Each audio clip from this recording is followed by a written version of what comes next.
Hello guys, in today's video I'm gonna show you how to fix any problem in your stories on Instagram. So all what you have to do is simple. Just go down to the settings page on your phone, and as you can see, this is the settings page on Huawei. Now scroll down and click on the apps manager, and then all what you have to do is simple. Just click on apps, and right here on this page you will find all the apps that you have on your phone. So all what you have to do here is simple.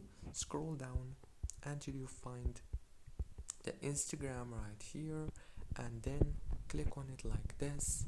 And now all what you have to do is simple. Just click on storage right here, and then all what you have to do is click on clear data and clear cache.